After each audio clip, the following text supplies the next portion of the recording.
কিন্তু এদিকে ম্যাক্স অনেক কনফিডেন্ট ছিল। আর চার্লির হাতে যেহেতু আর কোনো রোবট ছিল না, তাই সে অবশেষে রাজি হয়ে যায়। তো আমরা দেখি ম্যাক্স ওই রোবটটিকে নিয়ে খেলাধুলা করতে করতে সে এর মায়ে পড়ে যায়। কারণ একে তো এই রোবটটি তার জীবন বাঁচিয়েছিল, আর দ্বিতীয়ত এই রোবটটি তার সকল মুভমেন্ট ফলো করতে পারত। তো এরপর আমরা দেখি ম্যাক্স ওই রোবটটিকে নিয়ে হাঁটতে বের হয়, আর পুরো রাত ওই রোবটটিকে নিয়ে মজা করতে করতে কাটিয়ে দেয়। আর সে মনে করত যে এই রোবটটি হয়তো তার কথা বুঝতে পারে। তো এরপর তারা অ্যাটমকে নিয়ে একটি ফাইটে যায়, এবং সেখানে অ্যাটমের সাথে একটি রোবটের সাথে ফাইট হয়। আর সেখানে আমরা তাদের মধ্যে সেই লেভেলের ফাইট দেখতে পাই যেখানে অ্যাটম জিতে যায়।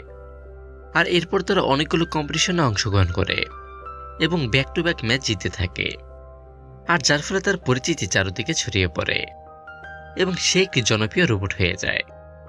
তো তখন এই রোবটটিকে কেনার জন্য রোবট ফাইটিং এর সব থেকে বড় ইনভেস্টর তাদের কাছে আসে, আর তারা ওই রোবটটিকে কেনার জন্য তাদেরকে $2 লাখ অফার করে, যা বাংলা টাকায় প্রায় 2 কোটি টাকা। আর এটি শুনে চার্লি এক পায়ে রাজি হয়ে যায়, আর এ নিয়ে দুজনের মধ্যে কথা কাটাকাটি হয়। তো তখন চার্লি বলে যে আমরা এই রোবটটিকে বিক্রি করে অনেক ভালো মানের একটি রোবট বানাতে পারবো। তো তখন ম্যাক্স বলে যে তুমি আসলে একটি বোকা একটি মানুষ। এই রোবটটি যদি ভালোই না হতো তাহলে তারা এত টাকা দিয়ে এই রোবটটিকে কেন কিনতে চাচ্ছে? তাছাড়া আমরা এই রোবটটিকে দিয়ে আরো অনেক কম্পিটিশন জিতে অনেক টাকা কামাতে পারবো। তো এরপর আমরা দেখি তারা অনেক বড় একটি কম্পিটিশনে অংশগ্রহণ করে, এবং সেখানে তাদের রোবটটির সাথে অনেক স্ট্রং একটি রোবটের সাথে ফাইট হয়। কিন্তু অ্যাটম সেখানেও জিতে যায়, মানে অ্যাটম রোবটটি লাগাতার ম্যাচ জিতে থাকে। তো আমরা দেখি ম্যাক্স ওই রোবটটিকে ডান্স শেখাচ্ছে, আর এরপর আমরা দেখি তারা অনেক বড় একটি টুর্নামেন্টে অংশগ্রহণ করে যেখানে আরো অনেক হাই কোয়ালিটির রোবট অংশগ্রহণ করেছে। তো এরপর তারা ফাইট করার জন্য সেখানে যায়, আর সেখানে তাদের রোবটের সাথে একটি ভয়ানক 2 মাথাওয়ালা রোবটের সাথে ফাইট হবে। তো ফাইট শুরু হওয়ার সাথে সাথে অ্যাটম খুব বাজেভাবে মার খাচ্ছিল, আর তারা কোনোভাবে তাকে কন্ট্রোল করতে পারছিল না। তো তখন ম্যাক্স চেঁচিয়ে চার্লিকে কিছু একটা করতে বলে।